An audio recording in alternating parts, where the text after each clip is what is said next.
안녕하세요. 요양보호사로 일하는 50대 여성입니다. 저는 매일 아침 7시에 집을 나서서 요양원으로 갑니다. 거기서 어르신들 기저귀를 갈아드리고 죽을 떠먹여드리고 욕창 생기지 말라고 2시간마다 몸을 돌려 눕혀드려요. 저녁쯤에야 불이 다 꺼진 집으로 돌아오는데 현관에 남자 구두 한 켤레가 아직 그대로 있어요. 그걸 신을 사람은 이제 없지만요. 얼마 전에 이 일이 다 끝나고 나서 제일 먼저 든 생각이 뭐였는 줄 아세요? 진짜 바보처럼 살았구나. 그거였어요. 혹시 지금 시어머니가 뭐라 해도 남편 얼굴 봐서 참고 남편이 답답하게 굴어도 자식 보면서 또 참고 언젠가는 알아주겠지 하면서 참고만 사는 분이 있다면요. 제 사연을 꼭 들려드리고 싶어요. 조금 긴 얘기가 될 거예요. 차 한 잔 놓고 천천히 들어주세요. 우리 친정은 가난했어요. 아버지가 사람은 참 좋았죠. 근데 너무 좋은 게 탈이었어요. 아는 사람 보증을 서줬는데 그 사람이 도망을 가면서 우리 집까지 통째로 다 넘어간 거예요. 그때 제가 14실 때예요. 이삿짐이라고 할 것도 없이 리어카에 이불 몇 채 싣고 새방으로 갈 때 어머니는 한 번도 뒤를 안 돌아보셨어요. 그 뒤로 어머니는 평생 남의 것을 안 받고 사셨어요. 누가 뭘 줘도 기어이 그만큼 다시 사서 돌려주곤 했어요. 이게 다 빚이야. 받으면 갚아야 하고 못 갚으면 사람 우스워지는 거야. 저는 그 말을 뼈에 새기고 자라서인지 뭘 받는 게 무서운 사람이 됐어요. 그러다 23세 식품회사 격리부에 들어갔어요. 하는 일은 단순했어요. 전표 맞추고 거래대금 치고 세금 계산서를 정리하고 손끝에 인주 냄새가 안 빠지던 시절이었죠. 탁탁대는 계산기 소리가 사무실에 종일 울렸어요. 그때 남편을 만났어요. 인쇄용지 대금을 들고 와 옆에 서 있었는데 제가 금액을 확인하고 도장을 찍으려니까 그러더라고요. 저기 그 숫자 하나 틀렸는데요. 제가 다시 봤죠. 190만 원인데 제가 119만 원으로 쳤더라고요. 창피해서 얼굴이 확 달아올랐어요. 남편은 재촉도 안 하고 차분하게 그냥 기다리고 있었어요. 근데 그 모습이 더 얄밉게 보이더라고요. 그러고 나서 한 달 뒤에 또 왔는데 이번엔 틀린 게 없었어요. 오늘은 완벽하네요. 그 말이 왜 그렇게 기분이 좋았는지 모르겠어요. 그게 우리의 시작이었죠. 그런데 만나면서 보니 참 별나더라고요. 책을 사도 읽으면서 오탈자를 찾아요. 연필로 밑줄 쳐놓고 다 읽으면 출판사에 엽서를 써서 보내요. 몇 쪽 몇 번째 줄에 뭐가 틀렸다고요. 답장이 오는 것도 아닌데 꼬박꼬박 보냈어요. 이런 게 뭐가 재밌냐고 물으니까 그러더라고요. 틀린 걸 그냥 두면 나중에 그게 맞는 게 돼버려. 그러니까 바로 잡아야지. 지금 생각하면요. 남편은 그때 이미 알고 있었던 거예요. 자기가 어떤 집에서 태어났는지 그 집에서 뭘 하든 증명을 해야 살아남는다는 걸요. 결혼하고 2달쯤 됐을 때였어요. 문을 열었더니 시어머니가 서 계셨어요. 연락도 없이요. 제가 인사를 하려는데 그냥 절 밀치면서 들어오더라고요. 얘 비켜. 내 금반지가 없어졌다. 저는 무슨 말인지 몰라서 멍하니 서 있었어요. 지난주에 여기 왔을 때 빼놨었어. 그게 없어졌다니까. 아무리 생각해도 여기밖에 없어. 그러고는 장롱을 열어 이불을 다 끄집어내고 서랍을 다 빼서 뒤집으셨어요. 화장대까지 싹 건드려서 나중에 화장품이 바닥에 굴러다녔어요. 그러다가 속옷 서랍까지 열어서 하나씩 다 털어보셨어요. 전 그걸 다 보고도 말릴 수가 없었어요.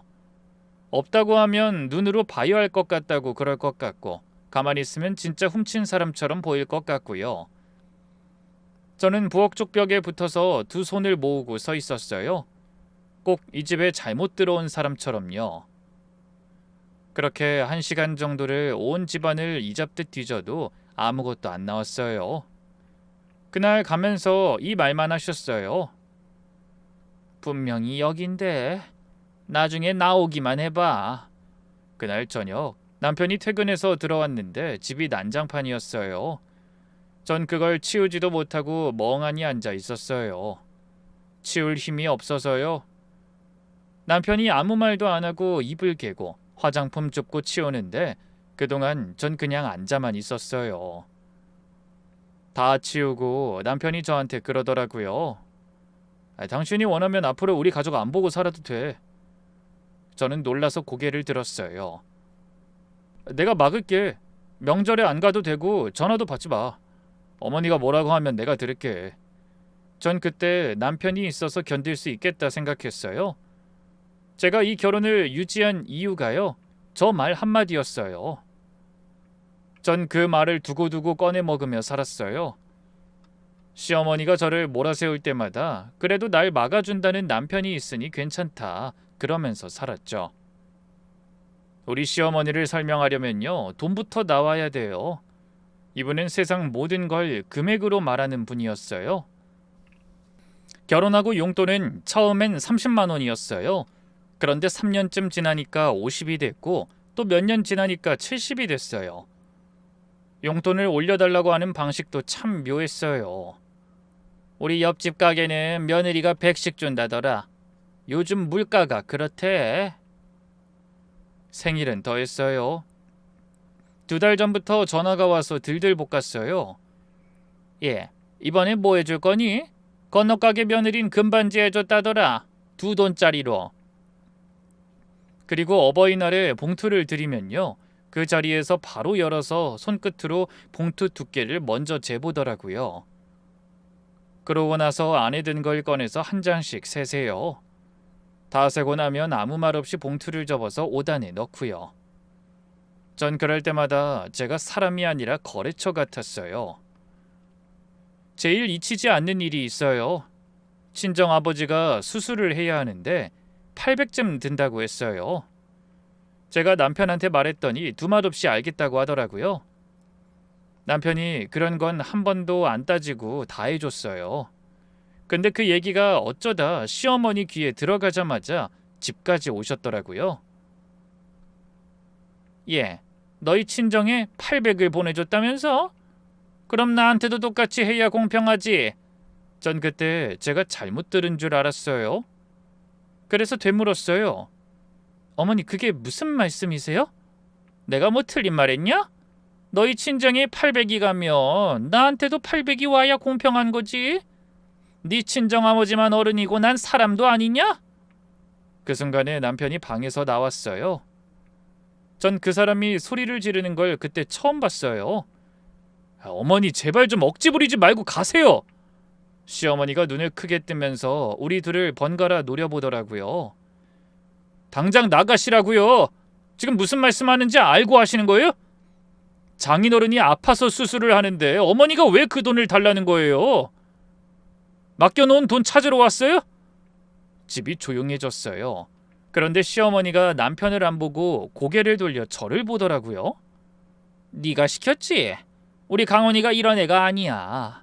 얘가 나한테 소리 한 번 지른 적이 없는 앤데 옆에서 뭐라고 했길래 애가 이렇게 됐어? 우리 착한 아들을 네가 다 망쳐놨어. 죄송해요. 제가 잘못했어요. 저도 모르게 제 입에서 그 말이 그냥 나왔어요. 뭘 생각한 거 한 게 아니에요. 몸이 먼저 그렇게 움직인 거예요.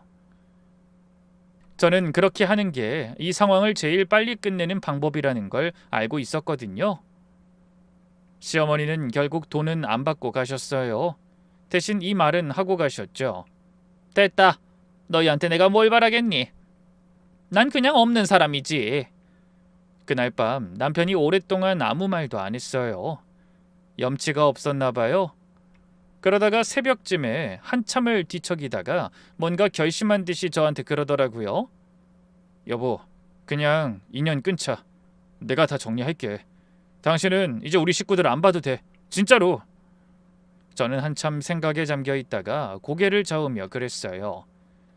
당신 식구들하고 인연 끊고 살면 내 마음이 진짜 편할 것 같아? 그래도 당신 어머니잖아. 당신이 그렇게 하고 나면 평생 그거 생각할 거잖아. 나중에 어머니 돌아가시고 나면 당신 그거 못 견딜 거야. 난 그게 더 무서워. 그냥 우리가 좀 참자, 응? 이게요, 제 인생에서 제일 후회하는 말이에요. 솔직히 전 그때 제가 대단한 결정을 한 줄 알았어요. 며느리 노릇 잘하는 거라고 좀 더 참고 사는 게 남편 위하는 길이라 생각했죠. 그런데 그날 남편이 아무 말도 안 한 건 동의한 게 아니었어요. 말로는 안 되는구나. 저는 인연은 못 끊는구나. 그러면 다른 방법을 찾아야겠다는 걸 안 거죠. 그날부터 남편은요, 말이 아닌 다른 걸로 이기기로 마음먹은 거예요. 저는 이 사람이 간 뒤에야 알았어요.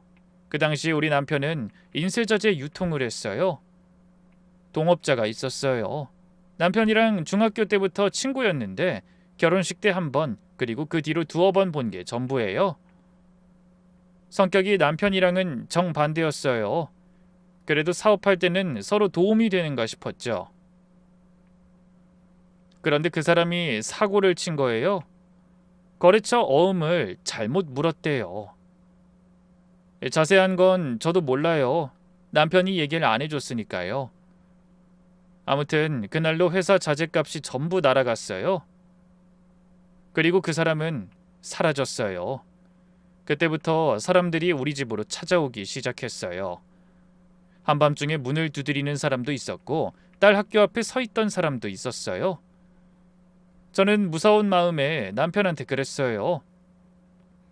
그 사람 빨리 고소부터 해. 어떻게든 찾아내야지. 완전 사기잖아. 그런데 남편이 한숨을 깊게 내쉬더니 그러더라고요. 내가 갚아야지. 뭐? 전 그때 이 사람이 실성한 줄 알았어요. 남이 잘못해서 진 빚을 왜 우리가 갚아요? 아니, 뭘 잘못했는데요? 저는 분해서 소리를 질렀어요. 결혼하고 처음으로요. 당신 지금 제정신이야? 한두 푼도 아니고 3억이야, 3억. 당신 그게 몇 년을 벌어야 되는 돈인지 알아? 친구고 뭐고 잡아서 어떻게든 더 받아내야지. 왜 그걸 당신이 갚아, 왜? 남편이 아무 말도 안 했어요. 그냥 식탁만 보고 있었어요. 전 그게 더 미치겠더라고요. 말을 해. 왜 그러는지 말을 하라고. 당신은 왜 맨날 다른 사람 걱정만 하는데? 이젠 우리 돈 들고 튄놈까지 봐주겠다고? 그럼 나는 뭐야? 난 대체 뭐냐고? 남편은 아무 말도 안 했어요. 입을 다시 다물고 고개를 숙이더라고요. 손으로 얼굴을 한번 쓸었어요. 그게 다예요. 결국 집을 정리하기 시작했어요. 결국 우리는 반지하로 이사까지 갔어요. 거기서 5년을 살았어요. 곰팡이가 벽지 밑에서 자랐는데 그거 닦다가 손가락 지문이 다 벗겨질 정도였죠. 그런데 그때부터 이상한 일이 벌어졌어요. 시댁 식구들이 하루아침에 사라졌어요. 매주 걸려오던 시어머니 전화가 뚝 끊기고 명절이 됐는데 오라는 말조차 없었어요. 제가 먼저 전화를 드려서 언제 갈까요? 그랬더니 딱 잘라서 그러시더라고요. 됐다. 지금 너희 사는 것도 그런데 친척들 볼 낯이나 있니? 저는 그 말을 듣고 수화기를 한참 들고 있었어요.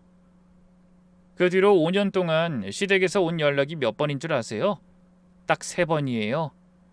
전 그게 참 신기했어요.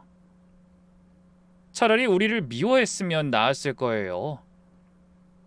근데 미운 것도 관심이 있어야 하잖아요. 근데 계산이 안 맞으니까 거래를 딱 끊어버린 느낌이었죠. 그때까지도 저는 한 번씩 남편한테 물었어요. 하루빨리 그 반지하 방을 벗어나고 싶어서요. 그 사람 소식 아직도 없어? 찾고는 있는 거야? 남편이 신문을 보던 손을 멈추더니 한참 있다가 그러더라고요. 그 친구가 우리보다 더 힘들 거야. 저는 걸레를 놓고 돌아봤어요. 그냥 둬. 전 그날 아무 말도 안 했어요. 싸우지도 않았어요. 그냥 다시 벽을 닦았어요. 근데 그날부터 제 마음 어딘가에 금이 갔어요. 눈에는 안 보이는 금이요. 접시에 금 가면 처음엔 멀쩡해 보이잖아요. 근데 그게 어느 날 갑자기 깨져요. 그날도 저는 곰팡이 난 벽을 닦고 있는데 남편은 도망간 친구를 더 걱정하고 있구나 깨달은 거죠. 그날 이후로 남편 친구 이름은 단 한 번도 나오지 않았어요. 남편이 그 이름을 안 부르는 거야 뭐 그렇다 쳐도 저도 일부러 안 꺼냈어요. 왜냐하면 그 이름을 꺼내는 순간 저 사람이 또 그 친구 편을 들까 봐요. 그 말을 다시 들으면 정말 남편과 관계가 돌이킬 수 없을 것 같아 무서웠어요. 그래도 세월이 흘러서 남편 사업도 좀 나아졌고 반지하에서 나와 아파트 전세로 옮겼어요. 저는 마트 시식 코너에 있다가 요양보호사 자격증을 땄어요. 우리 애도 취직을 했고요. 그쯤에 제가 남편 통장을 볼 일이 있었어요. 무슨 서류 뗄 게 있어서요. 거기서 그걸 보고 말았어요.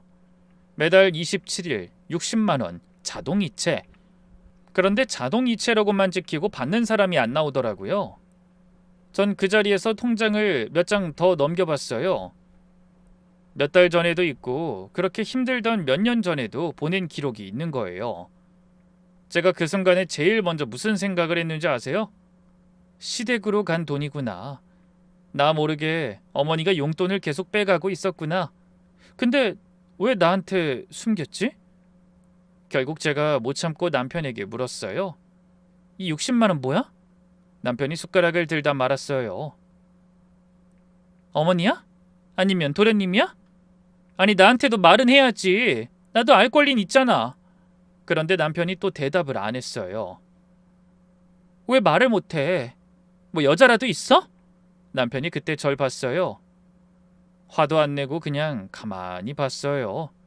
그러더니 이렇게 말했어요. 여보, 그냥 나 좀 믿어주면 안 돼? 이번 한 번만 좀 넘어가 주라. 전 그때 상을 엎었어요. 당신 그거 알아? 부부 사이에서 믿는다는 게 뭔지 알아? 그건 비밀이 없다는 거야.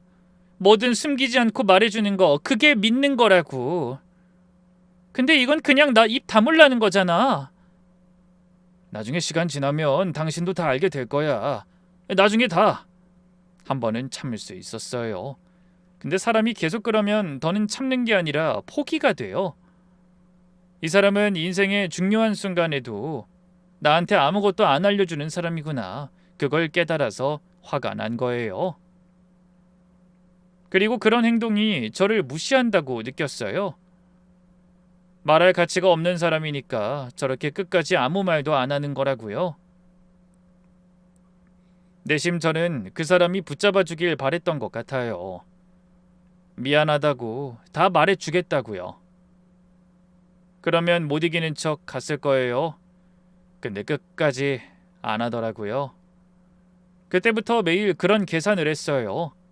우리 애 시집만 보내자. 이혼했다는 소리 안 듣게 결혼시키고 난 뒤에 조용히 갈라서면 되겠다. 그랬어요. 솔직히 그때 전 지친 상태였어요. 헤어지는 것도 힘이 있어야 하거든요. 서류 떼고 재산 나누고 애한테도 설명하고 시댁 사람들 입에 오르내리고 그걸 할 기운이 없었어요. 그럴 바에는 그냥 한 집에서 남처럼 사는 게 더 쉬웠던 거죠. 그때부터 남편이 작업실 서랍을 잠그기 시작했어요. 열쇠는 자기 지갑에 넣고 다니더라고요. 저는 묻지도 않았어요. 통장에서 나간 60만 원도 말 안 한 사람이 그런 걸 말하겠나 싶어서요. 그게 나중에 제 인생을 뒤집어 놓을 줄은 몰랐던 거죠. 그런데 남편이 어느 날 갑자기 갔어요. 아침에 출근한다고 나갔고 11시쯤 전화가 와서 받았더니 병원이었어요. 심근경색이래요. 제가 도착했을 때는 이미 늦었어요. 전 그날 울지도 못했어요. 실감이 안 나서요. 사람이 아침에 밥 먹고 나갔는데 점심에 죽는다는 게 이해가 안 되더라고요. 그리고 장례식장에 시어머니는 들어오시자마자 주저앉아 우셨어요. 그렇게 한참을 울더니 벌떡 일어나서 제 앞으로 오셨어요. 그러더니 제 머리채를 잡으셨어요. 이년아, 네가 내 아들 잡아먹었어. 멀쩡하던 애가 왜 죽어 갑자기? 왜? 전 그때 아무 저항도 안 했어요. 손도 안 올렸어요. 그냥 머리가 뽑히는 대로 있었어요. 사실 그때는 그게 맞다고 생각했던 것 같아요. 진짜로요. 내가 죽였나 보다. 내가 고작 그 돈 때문에 말도 안 하고 남처럼 살았으니까요. 딸도 장례 치르고 바로 내려보냈어요. 직장 다니면서 지방에 가 있었는데 그런 꼴 보이기 싫어서요. 그 뒤에 일도 애한테 한마디도 안 했어요. 알면 바로 올라올 게 뻔하니까요. 장례가 끝나기도 전에 신우이랑 도련님이 오더니 서류 정리를 하자며 절 부르더라고요. 언니, 일단 오빠 재산 목록 좀 봐야겠어. 할 건 빨리 해야지. 저는 아무 말도 안 하고 서류를 다 내줬어요. 어차피 정리를 해야 했으니까요. 그리고 그 서류를 보는 순간 저도 놀랐어요. 남편 명의로 된 게 거의 없었어요. 아파트도 전세였는데 계약자가 제 이름이에요. 언제 바꿨는지 저도 몰랐어요. 사업체도 정리 중이었어요. 남편이 몇 달 전부터 거래처를 하나씩 넘기고 있었더라고요. 남은 건 사무실 보증금 정도였어요. 그걸 본 신우이 얼굴이 굳어지더라고요. 진짜 이게 다야? 그날 시댁 식구들은 크게 실망하고 돌아갔어요.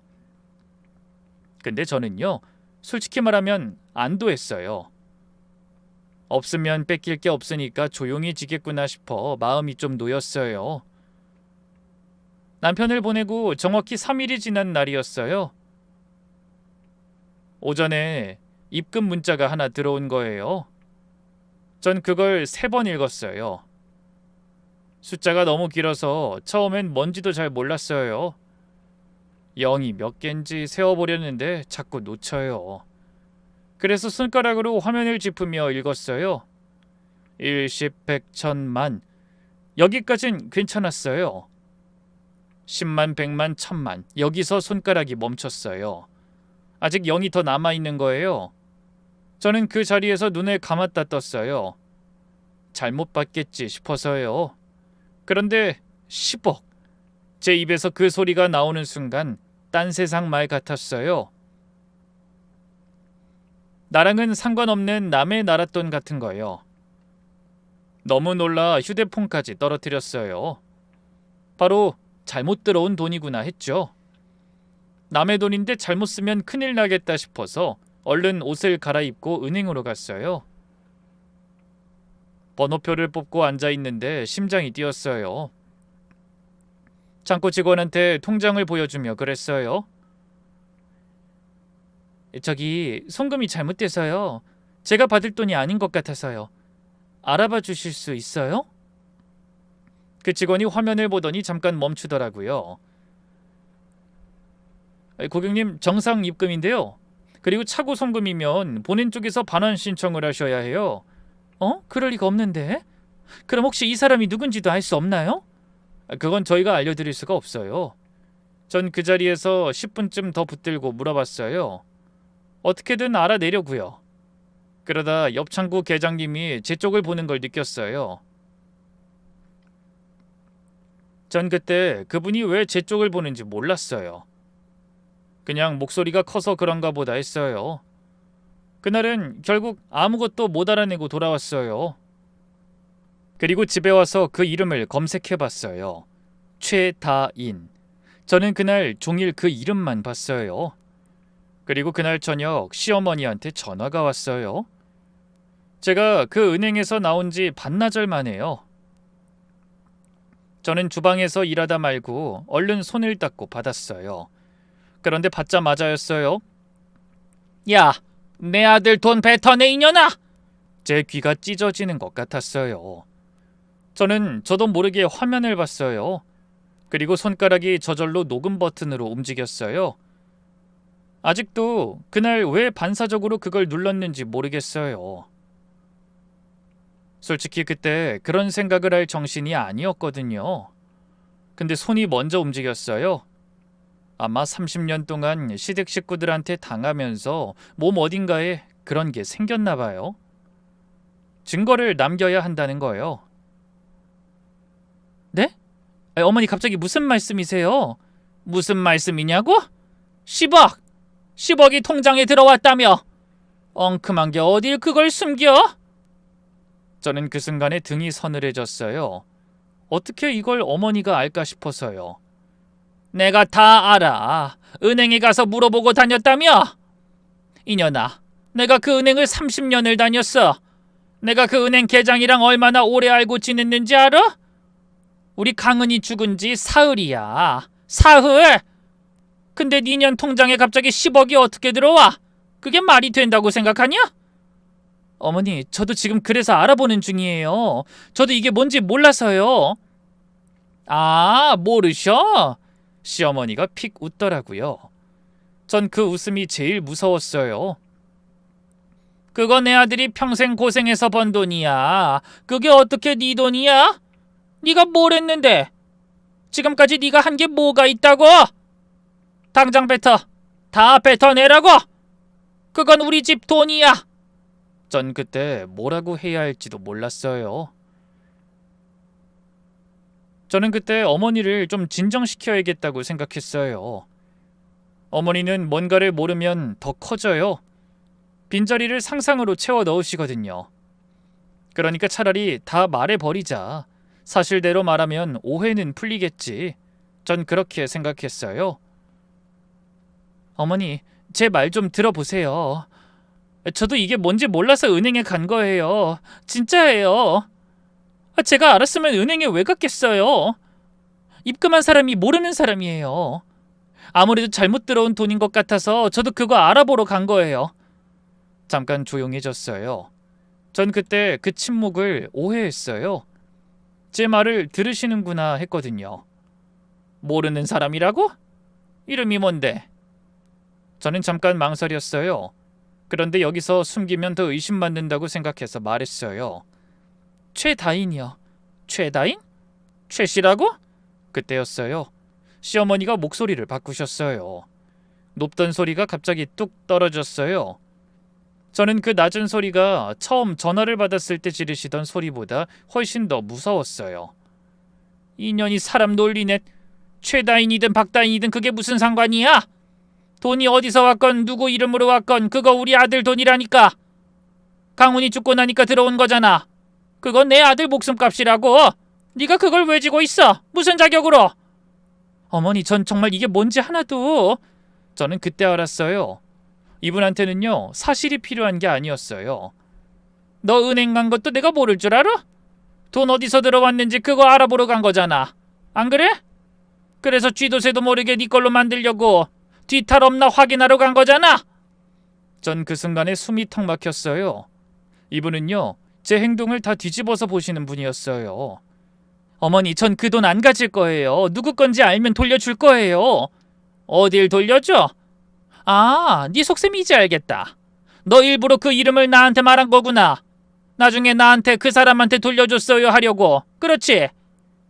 너 내가 그렇게 만만해 보이냐? 저는 아무 말도 못하고 그대로 서 있었어요. 빨리 다 뱉어내. 일주일 준다. 안 뱉으면 내가 무슨 짓을 할지 나도 몰라. 나 지금 아들 잃은 사람이야. 잃을 게 없는 사람이 제일 무서운 건 너도 잘 알 거다. 전화가 끊겼어요. 저는 그 자리에 그대로 서 있었어요. 제가 그날 뭘 배웠는지 아세요? 어떤 사람들한테는 진실이 아무 소용이 없다는 거예요. 제가 모르는 이름이라고 말씀드린 게 시어머니 귀에는 그 돈을 숨기고 빼돌릴 방법을 알아보고 다닌 걸로 보인 거죠. 이미 답을 다 정해놓고 오로지 그 돈만 받아내려고 건 거였어요. 그리고 다음날 오후 문을 열었더니 제 앞에 6명이 줄지어 서 있었어요. 시어머니를 중심으로 시누이, 도련님, 그리고 처음 보는 사람들까지, 시누이가 잘 아는 법무사까지 대동해서 쳐들어온 거예요. 시누이가 제일 먼저 들어왔어요. 신발을 벗으면서 그러더라고요. 언니, 엄마한테 다 들었어요. 전에 오빠 통장에 재산이 하나도 없었잖아. 근데 오빠 죽고 사흘 만에 언니 통장에 10억이 들어왔어. 이게 무슨 뜻이겠어? 그건 저도 몰라요. 그럼 내가 말해줄게. 아무래도 언니가 상황을 잘 모르는 것 같아서. 그러면서 신우이가 손가락을 하나씩 꼽더라고요. 마치 저를 가르치듯이요. 첫째, 우리 오빠가 죽기 전에 재산을 다 빼돌렸어. 언니 이름으로. 전세 계약자가 언니로 돼 있잖아? 사업체도 오빠가 죽기 전에 다 정리했고. 이게 어떻게 우연이야? 계획이지? 둘째, 그러고 나서 사흘 만에 10억이 들어와. 그것도 모르는 여자 이름으로. 자, 마지막. 오빠한테 여자가 있었어. 최다인. 그 여자 이름 맞지? 아니면 그 여자가 낳은 애거나. 저는 숨이 막혔어요. 왜냐면 실은 저도 그 생각을 안 해본 게 아니었거든요. 신우이가 계속했어요. 그 여자가 오빠 죽으니까 위자료 쪽으로 보낸 거야. 아니면 오빠가 그 여자한테 맡겨놨던 돈이 돌아온 거거나. 뭐 어느 쪽이든 그건 우리 오빠 돈이야.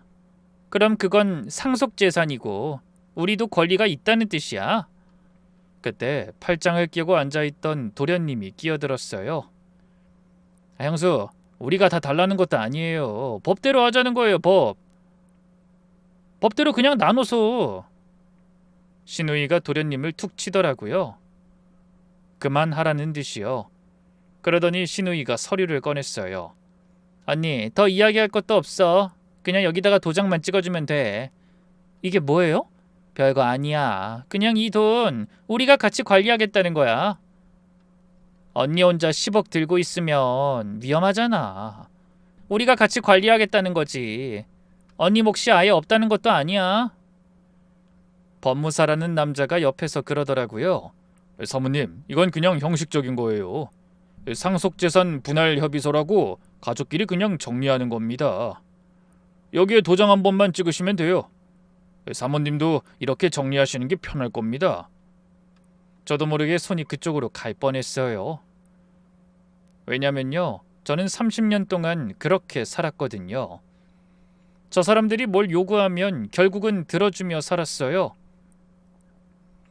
안 들어줬다간 일이 더 커지니까요. 그리고 그 10억이 무섭기도 했어요. 이 돈이 내 돈일 리가 없는데 이거 잘못 받으면 감옥 가는 건 아닌가. 차라리 저 사람들이 가져가면 내가 편해지진 않을까. 그런데 그 순간에요, 시어머니가 처음으로 입을 여셨어요. 그때까지 아무 말도 안 하고 앉아만 계셨거든요. 강훈이가 나한테 그러더라. 죽기 몇 달 전에. 어머니, 제가 없으면 그 사람은 아무것도 없어요. 그러니까 나중에 돈 달라고 연락하지 마세요 그러더라고. 저는 심장이 쿵 내려앉았어요. 신우이도 눈을 크게 뜨면서 다시 묻더라고요. 진짜 오빠가 그런 말을 했어? 그래. 내가 없는 말을 왜 해? 그럼 확실하네.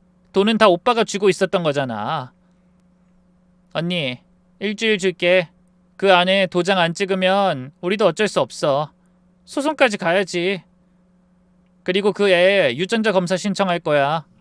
오빠에 맞으면 그 애가 상속인되니까. 그럼 언니 몫은 확 주는 거야. 어차피 법정에 가면 다 밝혀져. 괜히 더 부끄러운 일 당하기 전에 그냥 정리하는 것도 방법이야. 문이 닫혔어요. 저는 그날 거실불을 안 켜고 그냥 어둠 속에 한참을 앉아 있었어요. 근데 저는 싸울 생각도 못했어요. 억울하다는 생각도 안 들고 그냥 무서웠어요. 만약 진짜로 남편한테 여자가 있었으면 난 뭐가 되지? 물론 각방을 쓰며 살긴 했지만 그래도 반지하에서 곰팡이 닦고 그러면서 이 남자 하나 믿고 살았는데요. 그게 뭐가 되나 싶더라고요. 그날따라 잠도 안 오고 착잡한 마음에 일어나서 작업실로 갔어요. 거기 남편이 꼭 잠가놓고 살던 서랍이 있었거든요. 그 열쇠도 유품 정리할 때 지갑에서 나왔거든요.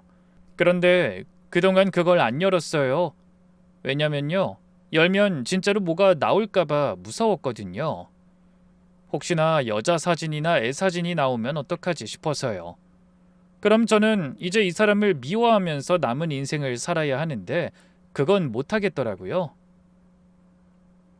그날 새벽에 열쇠를 손에 쥐고 그 앞에 30분을 서 있었어요. 그러다 결국 열었어요. 서랍이 뻑뻑해서 한 번에 안 열리더라고요. 힘을 줘서 당겼더니 종이 냄새가 확 올라왔어요. 그런데 그 안엔 사진도 편지도 아무것도 없었어요. 서류뿐이었어요. 파일철이 몇 개 세워져 있었는데 등에 라벨이 붙어 있었어요. 남편 글씨였어요. 이 사람은 획을 절대 흘려 쓰는 법이 없어서 시옷 하나도 반듯하게 벌렸어요. 첫 번째 서류에는 어머니라고 적혀 있었어요. 거기엔 시어머니 이름으로 된 오래된 대출이랑 그걸 남편이 10년 넘게 대신 갚아온 내역이 들어 있었어요. 저는 그 서류를 무릎에 놓고 한참을 앉아 있었어요. 우리가 반지하에 살던 동안에도 이 돈이 나가고 있었더라고요. 그때 시어머니는 우리한테 전화 한 통 안 하셨는데 말이에요. 그 옆에 동생이라고 적힌 게 있었고 차용증 몇 장이 나왔어요. 그런데 이상한 건 남편이 그걸 받으려고 한 흔적이 없다는 거였어요. 시누이나 도련님한테 갚으라고 한 적도 없고 독촉한 적도 없어요. 그냥 모아만 둔 거예요. 그 파일철들 밑에 봉투가 하나 있었어요. 누런 서류 봉투였는데 겉면에 이 사람 글씨로 딱 한 줄이 적혀 있었어요. 정희에게. 저는 그 봉투를 손에 들고 한참을 못 열었어요. 봉투를 열었더니 통장 사본이 나왔어요. 20년치가 날짜 순으로요. 맨 위에 있는 게 제일 오래된 거였는데 그 시절엔 종이 통장이었잖아요. 그걸 한 장씩 복사해서 모아놨더라고요. 거기에 찍혀 있었어요. 매달 27일. 그런데 그 사본마다 이체 확인증이 한 장씩 같이 붙어 있는 거예요. 통장에는 안 나오는 게 거기엔 나오거든요. 받는 사람 이름까지요. 최다인. 저는 그 이름을 보고 한동안 숨을 못 쉬었어요. 그런데 첫 이체 날짜를 본 순간 뭔가 아기가 안 맞는다는 걸 느꼈어요. 20년 전 가을이었거든요. 그 사람 친구가 사라진 그 해, 우리가 반지하로 들어가던 그때요. 이게 그 여자한테 간 돈이면 두 사람이 그때부터 만났단 얘긴데 그때 이 사람이 다른 여자를 만났다는 게 말이 되나 싶더라고요. 이어서 봉투 안에서 작은 종이가 하나 더 나왔어요. 거기 이렇게 적혀 있었어요. 초중고 졸업하고 대학까지 4년, 총 16년, 2년 더, 자리 잡을 때까지. 그때 제 머릿속에서 뭔가가 뒤집혔어요. 이건 여자한테 주는 돈을 세는 방식이 아니에요. 애 학교 보내는 돈을 센 거잖아요. 언제까지 아이를 책임져야 하는지를 세둔 거더라고요. 그 밑에 메모가 더 있었어요. 보니까 그냥 답답해서 혼잣말하듯 적어놓은 거였어요. 친구가 자꾸 미안하다고 한다. 난 괜찮다. 그러니까 울지 말고 그냥 살아있기만 해라. 애는 내가 끝까지 책임진다. 걱정하지 마라. 우린 다시 예전처럼 만나자. 저는 그 마지막 줄을 읽고 목에서 이상한 소리를 냈어요. 울음이라고 하기도 뭐한 뭐가 걸려서 나오는 소리요. 그 새벽에 저는 많은 걸 알았어요. 제가 도망간 친구는 찾고 있냐고 물었을 때 그냥 두라던 그 말의 의미가 뭐였는지를요. 저는 종이를 붙들고 그랬어요. 말을 하지. 그냥 나한테 말하지 그랬어. 그런데 그 말을 하다가 제가 입을 다물었어요. 저를 알았거든요. 그때 이 일을 알았더라도 반대했을 거예요. 우리 애도 학원을 못 보내는데 남의 애를 왜 돕냐고. 그 사람 때문에 이 꼴이 됐는데 왜 그 집 애까지 키우냐고 그랬을 거예요.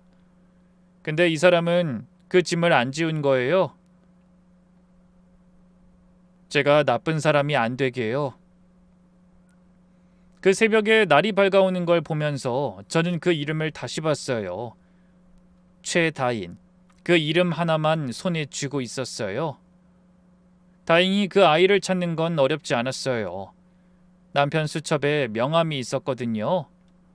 재무팀 대리, 해외 지사가 있는 곳 같은데 한국 지사 주소가 같이 적혀 있더라고요. 전 그날 아침에 명함이 있는 번호로 전화를 걸었어요. 신호가 3번쯤 갔을 때 받더라고요. 네, 최다인입니다. 젊은 목소리였어요. 회사에서 전화 받는 목소리였어요.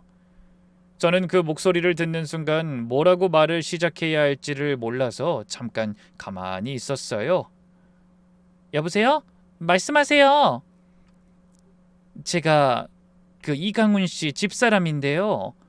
저쪽에서 소리가 뚝 끊겼어요. 한 5초쯤 아무 소리도 안 났어요. 그러다가 목소리가 바로 바뀌더라고요. 회사에서 전화 받는 그 목소리가 아니었어요.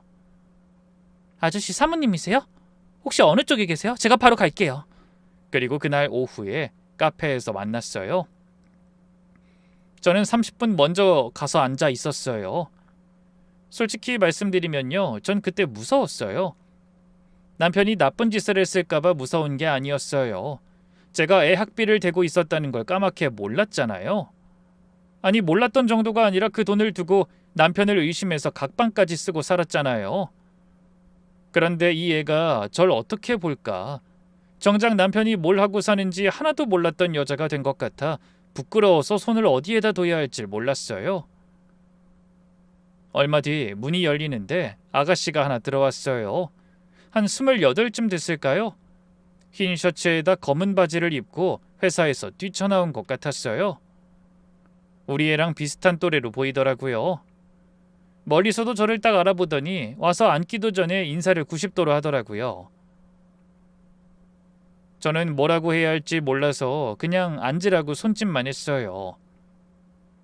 그 애가 앉으면서 종이 가방 하나를 탁자 위에 올려놨어요. 꽤 무거워 보이더라고요. 안녕하세요. 한 번은 뵐 줄 알았는데 이거 사모님한테 드리려고 갖고 왔어요. 저는 동그래진 눈으로 그 애를 봤어요. 제가 올 줄 알았어요? 아저씨가 그러셨어요. 언젠가 사모님하고 같이 볼 날이 있을 거라고요. 전 그 자리에서 아무 말도 못했어요. 그 애가 상자를 여는데 봉투가 가득이더라고요. 편지예요. 아저씨가 돈만 보내신 게 아니에요. 편지도 항상 같이 보내주셨어요. 저는 손을 뻗어서 하나를 폈어요. 다인이 이번 시험 잘 봤다며? 아저씨가 더 기쁘다. 그리고 다음 걸 폈더니 엄마 병원 잘 다니게 해라. 네가 옆에 있어서 다행이구나. 저는 거기서 손을 멈췄어요. 어머니가 편찮으셨어요? 네. 그 아빠 일 터지고 나서요. 신장이 안 좋아져서 투석하셨어요. 10년 넘게요. 그때부터 아이는 저한테 오랜 이야기를 다 들려줬어요. 언젠가 남편하고 같이 만나게 될 줄 알았는데 그럴 수가 없으니 못다한 이야기를 해야겠다고 마음먹고 나온 눈치더라고요. 일 터지고 2주쯤 됐을 때 아빠가 사무실에서 목을 뱄어요. 그걸 아저씨가 발견하셨고요. 아저씨가 문까지 부수고 들어가서 끌어내렸는데 아빠가 병원에서 사흘 만에 깨어나서 한 첫마디가 왜 살렸냐였대요. 그때 아저씨가 뭐라고 하셨는지 아세요? 이건 제가 아빠한테 100번도 넘게 들었어요. 네 목숨값이 더 비싸다고. 그러니까 살아서 갚아 그러셨대요. 저는 그 말을 듣고 눈을 감았어요. 아빠는 그 뒤로 베트남으로 갔어요. 처음 몇 년은 남의 공장에서 일했고 그러다 조그맣게 시작한 게 2번 망했어요. 그러니까 진짜 자리 잡는 데만 10년이 걸린 거예요. 그동안 생활비랑 엄마 병원비랑 제 학비까지 전부 다 아저씨가 도와주신 거예요. 저는 시간을 속으로 세봤어요. 우리가 반지하에서 살고 거기서 벗어나 조그만 빌라로 갔다가 그 다음에 아파트 전세로 옮겼던 딱 그 시간이더라고요. 그런데 아빠는 그걸 몰랐어요. 아니, 어떻게 모를 수가 있어요? 엄마가 말을 안 했으니까요. 아저씨 부탁이기도 했어요. 그 애가 컵을 2손으로 감싸쥐더라고요. 그러고는 잠깐 웃었는데 웃는 게 아니었어요. 아빠가 이걸 알면 진짜 무너진다고요. 그래서 아빠한텐 엄마가 어떻게든 하고 있으니까 몸이나 챙기라고 그 말만 하셨어요. 투석하고 누워 계시면서도요. 아픈 것도 숨겼거든요. 저는 그 순간에 그 여자를 그려봤어요. 얼굴도 모르는 사람이지만요. 투석하고 애 키우면서 남편한테는 괜찮다고 하면서 다들 자기가 아는 걸 서로 말 안 하고 그게 상대를 위하는 거라고 믿으면서 살았구나. 우리 집이랑 다 똑같구나. 그 생각이 드니까 그 여자가 정말 남 같지가 않더라고요. 그럼 아버지는 언제 하셨어요? 엄마 돌아가셨을 때요. 장례 치르려고 아빠가 들어오셨는데 그때 제가 다 말씀드렸어요. 그동안 아저씨 덕에 살았다고요. 아빠가 그날 아저씨한테 전화하셔서 3시간을 우셨어요. 그 애가 상자 맨 밑에서 봉투를 하나 더 꺼냈어요. 다른 것보다 두꺼운 거였어요. 이건 아저씨가 아빠한테 보낸 거예요. 회사에서 사모님 앞으로 만들어둔 거예요. 아빠가 사모님이 연락 오면 이것부터 드리라고 했어요. 전 뭔지 잘 모르겠는데 변호사님한테 꼭 보여드리라고 하셨어요. 저는 그 서류가 뭔지 몰라서 봉투째 가방에 넣었어요. 그게 나중에 그렇게 될 줄은 몰랐죠. 그때 그 애가 아주 의젓한 목소리로 이러는 거예요. 사모님, 그 돈요. 제 이름으로 간 것도 아저씨 부탁이었을 거예요. 3년 전에 아빠가 빚진 거 갚겠다고 했더니 아저씨가 사모님한테 갚아달라고 아저씨 죽고 난 다음에. 저는 남편 장례식장에서도 안 울었어요.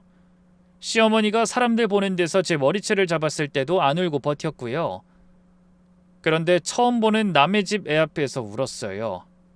그 애가 휴지를 뽑아서 제 앞으로 밀어주면서 같이 울더라고요. 우리들이 그 카페에서 한참을 그러고 앉아 있었어요. 겨우 추스르고 난 뒤 그 애가 마지막으로 저한테 이랬어요. 아저씨가 이 말을 3번이나 하셨대요. 절대 아저씨 돈처럼 보이면 안 된다고요. 결국 그 봉투는 집에 와서 열었어요. 카페에서는 도저히 못 열겠더라고요. 불을 다 켜고 식탁에 앉아서 열었어요. 보니까 남편이 그 친구한테 쓴 편지였어요. 동수야, 네가 자꾸 갚는다고 하는데 나한테 갚지 마라. 나 죽으면 내 앞으로 있는 건 다 우리 어머니가 가져갈 거야.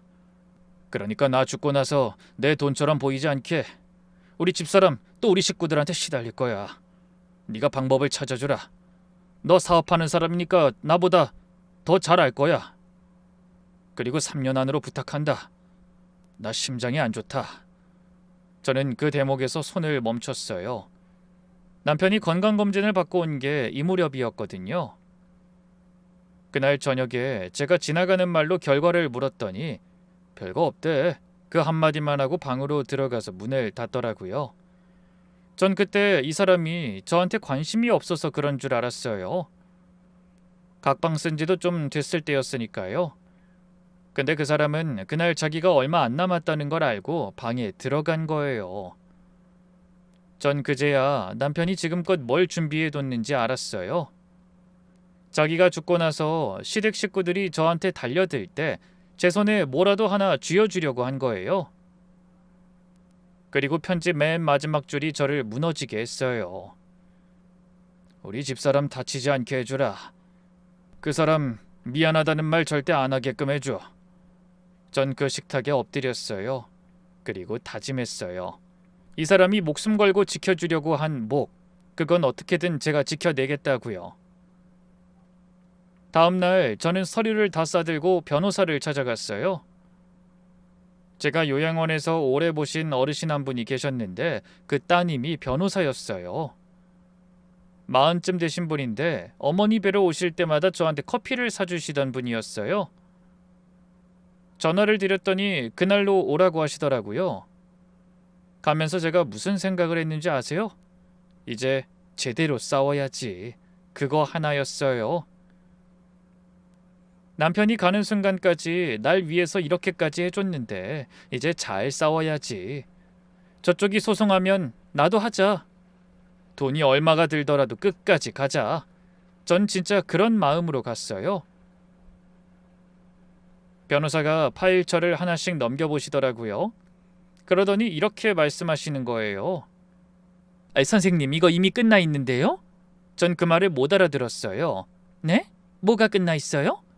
변호사님이 종이를 제 쪽으로 돌려놓으시더라고요. 계약서인데 거기 제 이름이 있었어요. 선생님, 이 회사 아세요?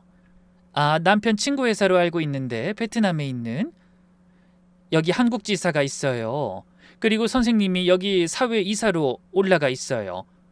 전 그 말을 듣고 당황해서 웃음이 나왔어요. 저요? 제가요? 저요, 아시다시피 요양보호사예요. 그 회사 문턱도 안 밟아봤어요. 그런데 서류상으론 이사로 돼 있으세요. 일부러 이렇게 해두신 것 같은데요? 그러면서 변호사님이 서류를 한 장 더 넘기시더라고요. 선생님, 이 10억은 상속재산이 아니에요. 위자료도 아니고 증여도 아니에요. 3년 동안 일하고 받은 보수예요. 이사보수랑 자문료 명목으로 3년치 소급이고요. 여기 보세요. 원천징수도 끝났어요. 세무신고까지 다 끝났어요. 최다인, 이분이 그 회사 재무팀이라고 했죠. 법인 자금이니까 실무자 이름으로 나가는 것도 문제없고요. 그러더니 변호사님이 어이가 없다는 투로 묻더라고요. 선생님, 시댁에서 소송한다고 하셨죠? 아니, 뭘로요? 이건 상속재산이 아니라서 청구 대상 자체가 안 돼요. 만약에 남편분이 재산을 은닉했다고 쳐도 이건 남편분 재산이었던 적이 한 번도 없어요. 그러니까 할 수도 없고 이미 다 끝난 거예요, 선생님. 전 그날 그 사무실에 30분을 더 앉아 있었어요. 변호사님이 그러더라고요. 선생님, 이렇게까지 꼼꼼하게 해둔 분은 처음 봐요. 보통은 유언장 하나 써놓고 끝이에요. 그런데 이미 다 계산해 두셨네요. 아마 이거 하시려고 많이 알아보고 공부하셨을 거예요. 전 그때 그 사람 방에 밤 늦게까지 불이 켜져 있던 게 생각났어요. 생각해보면 연애 때도 오탈자 찾으면서 바로잡아야 한다던 사람이었잖아요. 중요한 일이 있으면 입을 꼭 닫던 그 사람이 정작 필요한 말을 하려고 기다렸구나 싶다는 생각이 들더라고요. 그때 시댁에서 연락이 왔어요. 신우이였는데 목소리가 평소와 다르게 조심스럽더라고요. 언니, 우리 좀 만나면 안 될까? 무슨 일로요?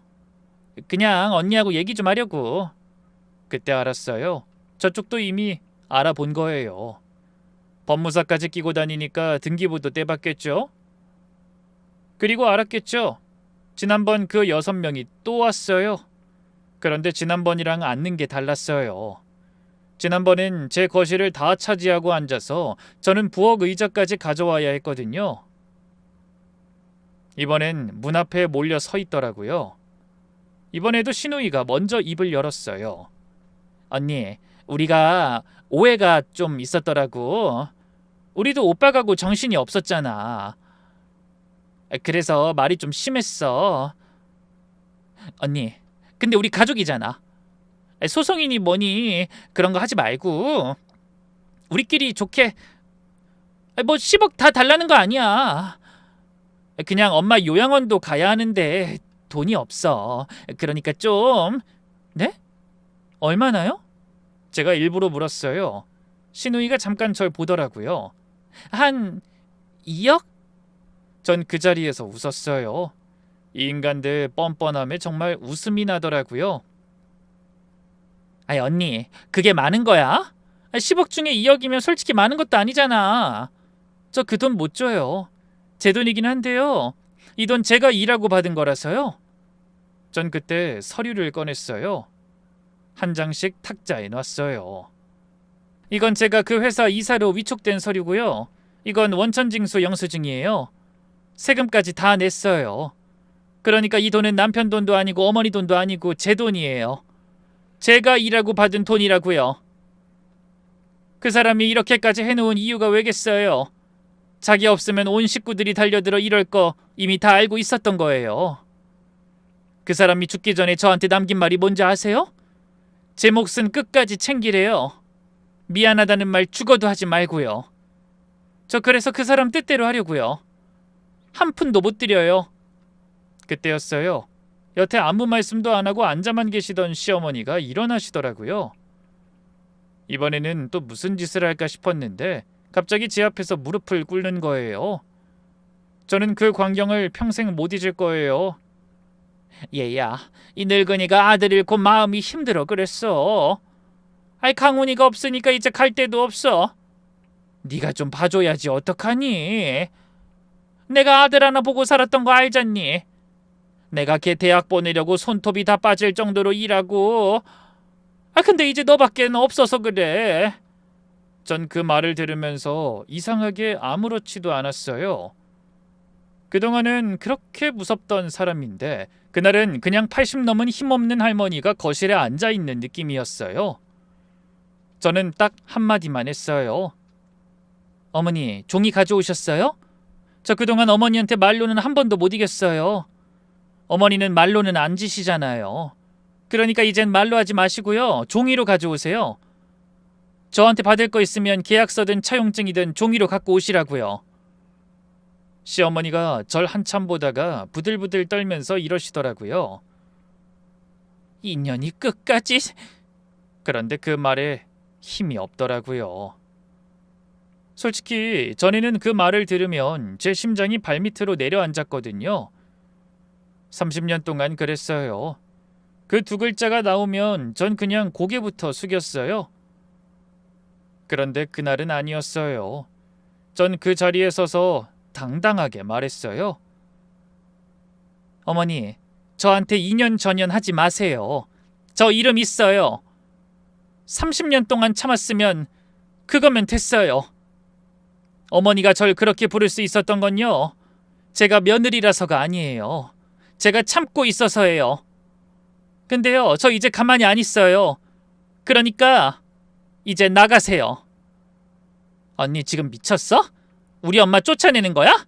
80 넘은 노인네를? 네, 쫓아내는 거 맞아요.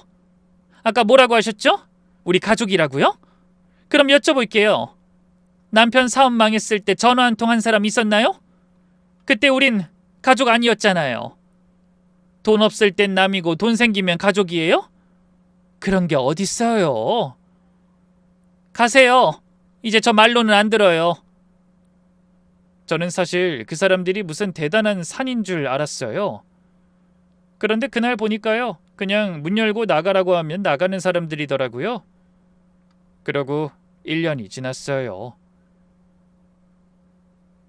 그러고 1년이 지나서야 남편 친구 동수 씨를 만났어요. 그전에도 몇 번 오겠다고 했는데 제가 오지 말라고 했어요. 솔직히 얼굴 볼 자신이 없었어요. 제가 20년 동안 미워한 사람이잖아요. 그 마음이 정리되는데 딱 1년이 걸렸어요. 몇십 년 만에 다시 만난 날 동수 씨는 자리에 앉지도 않고 악수를 청하며 그러더라고요. 재수 씨, 참 오래 걸렸네요. 죄송합니다. 멋쩍어 하면서 인사하던 동수 씨가 그러더라고요. 재수 씨, 그 강훈이가 가기 전까지 저한테 재수 씨 돈만 제대로 받게 해달라고 그러더라고요. 제가 그냥 주지 뭘 그렇게 복잡하게 하냐 그랬더니 그놈이 뭐라는 줄 아세요? 자기 식구들을 몰라서 그렇다고, 재수 씨가 다 상대해야 된다고, 그러니까 제대로 해놔야 된다고요. 그때부터 딱 3년 걸렸습니다. 그놈 꼼꼼한 건 재수 씨도 잘 아시죠? 동수 씨가 잠깐 말을 멈췄다가 눈물이 고여 그러더라고요. 진짜 그놈 끝까지 재수 씨 걱정만 하다 갔어요. 전 그 말에 고개를 들 수가 없었어요. 요즘도 시댁에서 한 번씩 연락이 와요. 마음 풀리면 연락 줘. 그 말이 제일 우스웠어요. 여태 제 마음을 물어본 적이 한 번도 없었잖아요. 시어머니가 제 속옷 서랍을 뒤질 때도, 사람들 다 보는 데서 머리채를 잡을 때도요. 그런데 이제와 제 마음이 풀리길 기다린대요. 저는 이제 확실히 마음먹었어요. 그 인연 끊기로요. 요즘도 저는 요양원에 나갑니다. 10억 있는 사람이 그걸 왜 하냐고 생각하시겠지만요, 전 이 일이 좋아요. 그리고 이젠 무작정 참으면서 하는 게 아니거든요. 예전엔 이 돈 안 벌면 큰일 나니까 나갔는데 요즘은 그냥 가고 싶어서 가요. 같은 자리에 서 있는데 사는 게 완전히 달라졌어요. 그리고 돈은 그대로 뒀어요. 딸이 그러더라고요. 제 인생을 위해 쓰라고요. 그 답은 아직 못 냈어요. 저는 평생 뭘 받으면 이걸 어떻게 갚나부터 생각하는 사람이었잖아요. 그런데 요즘은 뭘 할까? 그것부터 생각하게 됐어요. 그게 진짜 큰 변화예요. 그리고 이제 와 보니 전 그동안 참은 게 아니었어요. 말로는 참는다고 했지만 사실 눈을 감은 거예요. 진짜 참은 사람은 그 사람이었죠. 저는 그 사람 등 뒤에 숨어만 있었던 거예요.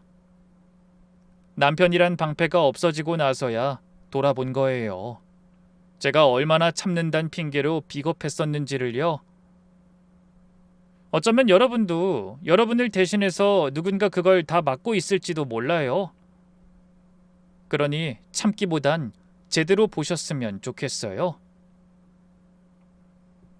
마지막으로 우리 남편한테 한마디만 할게요. 여보, 나 이제 안 참아. 할 말도 다 하고 살아. 너무 늦었지? 당신이 있을 때 했으면 당신이 그렇게 혼자 다 뒤집어 쓰고 살진 않았을 텐데. 그리고 당신한테 정말 고마워. 당신이 나한테 남긴 건 10억이 아니야. 당신이 남긴 건 조용히 지켜준 그 마음이야. 그게 동수 씨 가족들을 살리고 또 나까지 살렸어. 여보, 다음에 만나면 그때는 내가 먼저 물어볼게. 힘들면 힘들다고 꼭 말해줘. 다시 만나면 그땐 꼭 대답해줘.